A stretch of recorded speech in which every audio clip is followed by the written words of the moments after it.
This is a Sports Catastrophe production. Hey there, Heather, ho there. It's Jeff Cutter Diamond welcoming you to another Sports Catastrophe on this day. And on this day, July 30th, 1990, Faye Vincent, the commissioner of baseball, decided to get rid of George Steinbrenner because of his stupidity towards the whole Dave Winfield situation. So the big thing was about the Yankees is that Steinbrenner was the owner of the Yankees since 1973. And the New York Yankees were hoping to get back to prominence after some years of stupidity. Well, they did. By 1977, they were world champs once again, creating a mini Yankee dynasty in the late 70s, early 80s. But then, try as they might, they just couldn't do anything in the 80s past 1981. They got to the World Series, lost the first two games to the Dodgers. And, it was 4 straight. Now, the problem with the Dodgers, well, the Yankees, was that, they tried so hard. They got Dave Winfield. Dave Winfield was a free agent after years with the Padres, and then the Yankees decided to take him away from the crosstown New York Mets. So anyway, Winfield was good. Unfortunately, Winfield would have some problems batting, and early in the 1985 season, a season in which the Yankees did rally and take second place in the AL East behind the Blue Jays, Steinbrenner called Winfield Mr. May because when it came to the clutch, he just couldn't do it.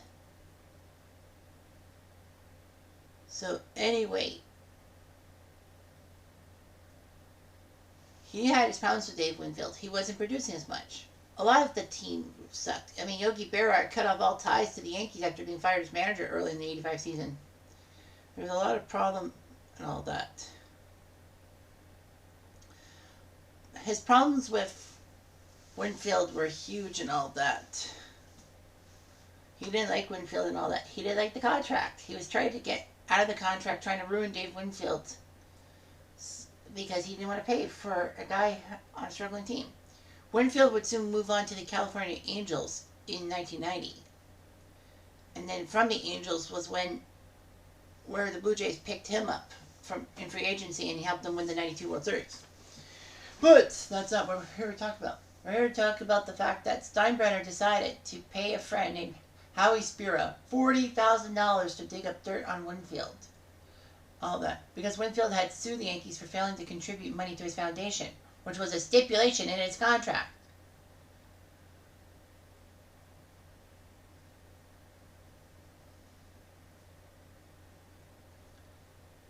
Anyway, so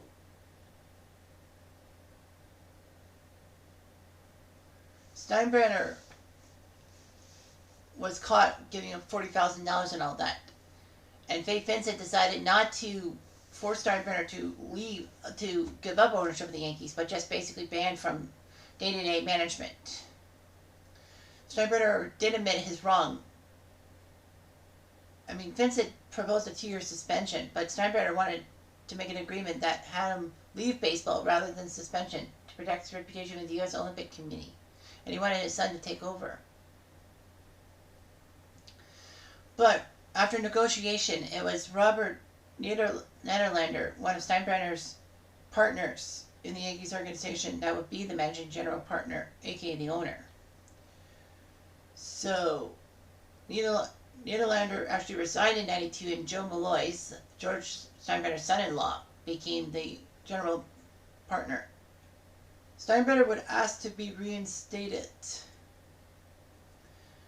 After being convinced by the owners he made a mistake. Steinbrenner was taking his medicine and all that. But of course, Faye Vincent was almost on his way out as commissioner to be replaced by Bud Selig. Anyway, Vincent allowed Steinbrenner to come back for the 93 season on the condition that he would drop lawsuits against Faye Vincent and other people. So Steinbrenner agreed. Steinbrenner was not really portrayed that well. I mean, dude was so desperate to get mad at Dave Winfield that he paid a guy $40,000. Not many owners have done that in history, thankfully. But yeah, pathetic. I mean, you gotta look at your team too. Winfield's not. Yeah, Winfield needs to be the leader, fine. But I mean, everyone else sucked too, and all that.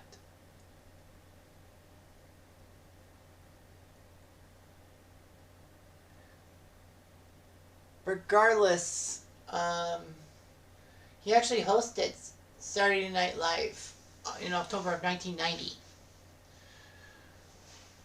and during his suspension, which was weird that at the same time Lou Piniella, who was his former outfielder and Yankee manager, actually was helping Cincy win the World Series.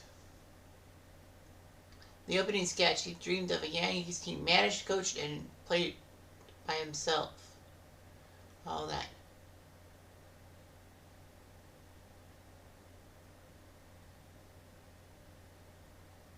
Yeah.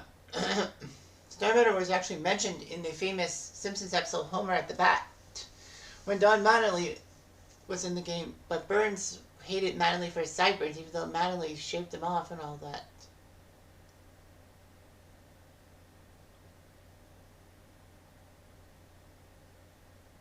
So anyway, it was a coincidence and all that. After Steinbrenner gets booted, he said, fine. I still like him better than Steinbrenner, as in Burns.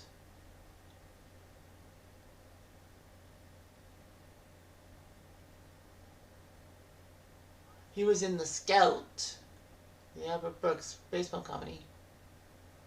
All that.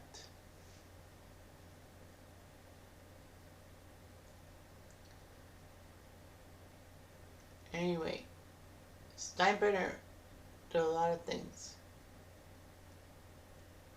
He was actually caricatured by Larry David. Well, Lee Bear actually portrayed the character, and Larry David would do the voiceover.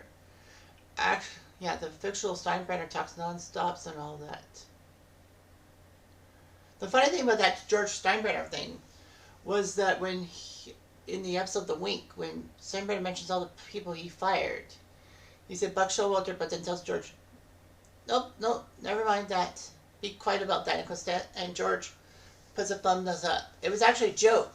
But the funny thing was, 2 weeks after the episode was aired, Yankees got rid of Showalter. He actually was going to be in the cameo.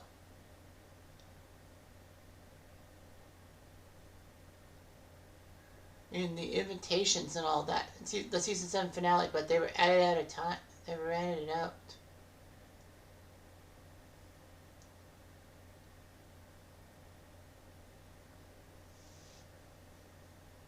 So yeah, that was funny. But yeah, sometimes it just doesn't pay to give a guy $40,000. He turns on you, and you're almost got banned from the league. He should have been. But then again, I mean, a 2-year suspension was good enough, and Steinbrenner cleaned up his act. There was not really many controversies about him after that suspension, so it helped him. What can I say? Anyway, I'm Jeff Diamond. I do.